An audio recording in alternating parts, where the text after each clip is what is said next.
كان في دبابة اسمها الرعب، بس اللي محدش كان متخيله إن اللي هيخوفها مش جيش ولا طيارة ولا مدفع، ده كان جندي بسيط ماسك أنبوبة صغيرة على كتفه اسمها ساغر. سنة 1973 سينا مشتعلة والدبابات الإسرائيلية داخلة بثقة، صوتها يهز الأرض.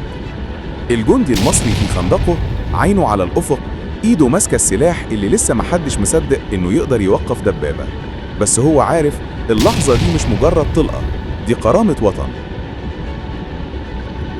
الصاروخ الصغير اللي اسمه ساغر بيبدأ رحلته، سلك دقيق بيخرج وراه، الجندي بيتحكم فيه بإيده والنار طالعة من وراه زي شهاب بينور ساحة المعركة. ثواني الدبابة الأولى راحت. الجندي يبتسم والدنيا كلها تتفرج وتقول إيه اللي حصل؟ أول مرة في التاريخ سلاح صغير بإيد فرد واحد يقدر يدمر دبابة وزنها عشرات الأطنان.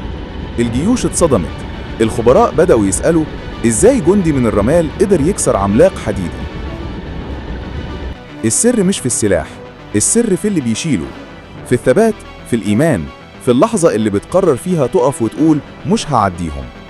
الساغر ما كانش مجرد أنبوبة فيها متفجرات، ده كان فكرة إن العقل والتدريب والإصرار ممكن يغلب القوة الغاشمة. كان رمز لجيل ما خافش، لجندي قال يا نعيش بكرامة يا نموت بشرف.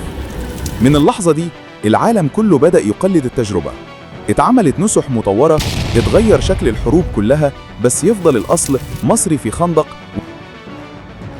الناس شافوا الدمار، احنا سمعنا صوت النصر.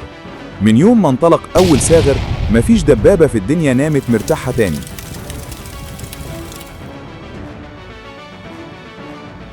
ساغر الصغير اللي هز الكبار.